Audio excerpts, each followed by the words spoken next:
পবিত্র রমজান মাসে কুয়েতের বিভিন্ন মার্কেটে পড়ে যায় নিত্য প্রয়োজনীয় বিভিন্ন পণ্যের মূল্য ছাড়ের হিড়িক। কে কত কম দিয়ে ক্রেতাদের আকৃষ্ট করতে পারেন তা নিয়ে রীতিমতো চলে প্রতিযোগিতা। চাল, ডাল, তেল, চিনি, মাছ, মাংস, ফল সহ নিত্য প্রয়োজনীয় পণ্যের উপর বিশেষ ছাড় দিয়ে থাকেন ব্যবসায়ীরা।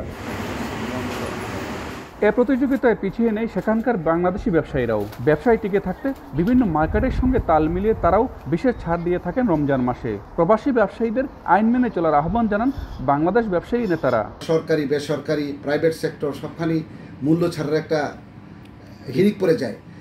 তার সাথে আমরাও বাইরে না। আমি এখানে আহ্বান করব, এই দেশের আইন কানুন মেনে চলি এবং এই দেশের সাথে তাল মিলিয়ে আমরা চলি, তাহলে আমরা ব্যবসায় সাকসেস হব। কেউ যাতে কোনো পণ্যের দাম ইচ্ছেমতো বাড়াতে না পারে তা খতিয়ে দেখতেও নানা পদক্ষেপ নেওয়া হয় দেশটিতে। কুয়েতে ভোক্তা সুরক্ষা বিভাগের কর্মীরা প্রতিনিয়ত বিভিন্ন মার্কেট পরিদর্শন করেন। অতিরিক্ত মূল্য কিংবা খারাপ পণ্য বিক্রি হচ্ছে কিনা সার্বক্ষণিক তদারকি করছেন। আইন অমান্যকারীকে জেলসহ মোটা অঙ্কের জরিমানা করা হয়। কোনো ক্ষেত্রে আইন অমান্য করলে প্রতিষ্ঠান বন্ধও করে দেওয়া হয়। মঈন সুমন, সময় সংবাদ, কুয়েত।